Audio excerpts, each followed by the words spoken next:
দাঁড়িয়ে সহবাস করলে কি হয়?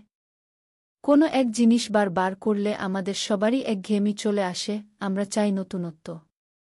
পুরানো ধাঁচের মিশনারি পজিশনে সহবাস করতে কোনো সমস্যা নাই, তবে কখনো কখনো আপনার সঙ্গীর একইভাবে সহবাস করতে বিরক্ত লাগতে পারে।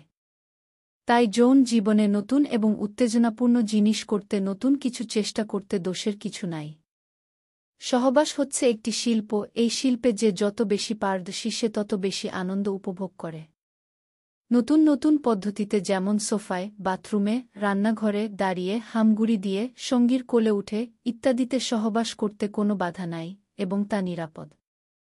তবে আমাদের অনেকের মনেই প্রশ্ন জাগে, দাঁড়িয়ে সহবাস করলে কি হয়, এতে ক্ষতি হওয়ার সম্ভাবনা আছে?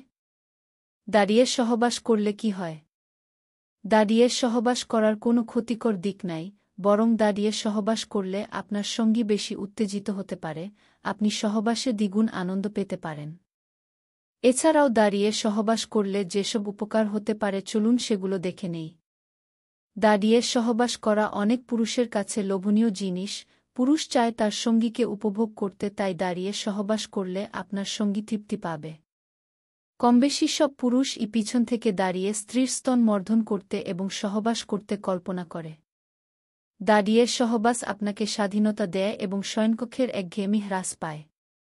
আপনি যে কোনো জায়গায় অন্তরঙ্গ হতে পারেন।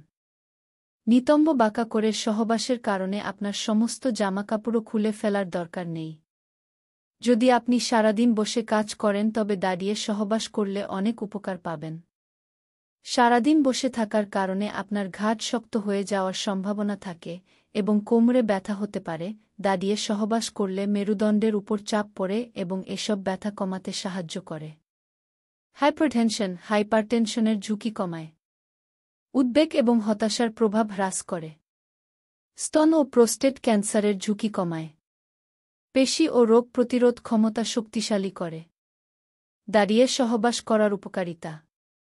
দাঁড়িয়ে সহবাস করলে যে উপকারিতা পাবেন তার মধ্যে অন্যতম উপকারিতা হচ্ছে যৌনতা নতুনভাবে আবিষ্কার করা।